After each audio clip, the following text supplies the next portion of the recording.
Listen, my children, and you shall hear of the midnight ride of Paul Revere on the 18th of April in 75.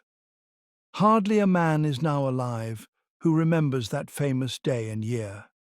He said to his friend, "If the British march by land or sea from the town tonight, hang a lantern aloft in the belfry arch of the North Church Tower as a signal light, one if by land and two if by sea. And I on the opposite shore will be, ready to ride and spread the alarm through every Middlesex village and farm for the country folk to be up and to arm." Then he said good night, and with muffled oar silently rowed to the Charlestown shore, just as the moon rose over the bay, where swinging wide at her moorings lay the Somerset, British man of war, a phantom ship with each mast and spar across the moon like a prison bar, and a huge black hulk that was magnified by its own reflection in the tide.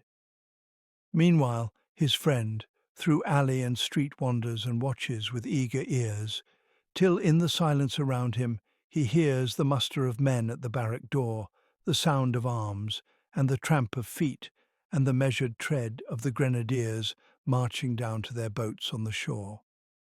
Then he climbed to the tower of the church, up the wooden stairs with stealthy tread, to the belfry chamber overhead, and startled the pigeons from their perch on the sombre rafters that round him made masses and moving shapes of shade, up the light ladder, slender and tall, to the highest window in the wall, where he paused to listen and look down a moment on the roofs of the town and the moonlight flowing over all.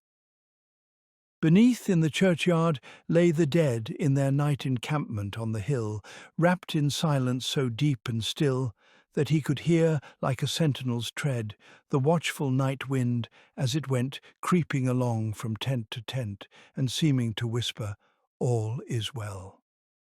A moment only he feels the spell of the place and the hour, the secret dread of the lonely belfry and the dead.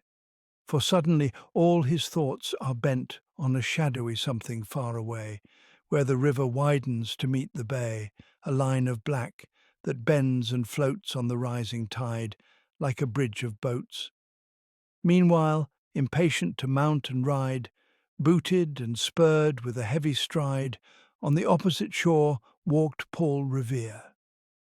Now he patted his horse's side, now gazed on the landscape far and near, then impetuous stamped the earth and turned and tightened his saddle girth. But mostly he watched with eager search the belfry tower of the old North Church, as it rose above the graves on the hill, lonely and spectral and sombre and still. And lo, as he looks on the belfry's height, a glimmer and then a gleam of light. He springs to the saddle, the bridle he turns, but lingers and gazes, till full on his sight a second lamp in the belfry burns. A hurry of hoofs in a village street, a shape in the moonlight, a bulk in the dark, and beneath from the pebbles, in passing, a spark struck out by a steed that flies fearless and fleet. That was all. And yet, through the gloom and the light, the fate of a nation was riding that night.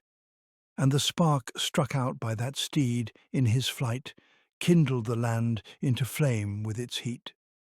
It was 12 by the village clock when he crossed the bridge into Medford town. He heard the crowing of the cock and the barking of the farmer's dog, and felt the damp of the river fog that rises when the sun goes down. It was 1 by the village clock when he rode into Lexington. He saw the gilded weathercock swim in the moonlight as he passed, and the meeting-house windows, blank and bare, gaze at him with a spectral glare, as if they already stood aghast at the bloody work they would look upon. It was 2 by the village clock when he came to the bridge in Concord town.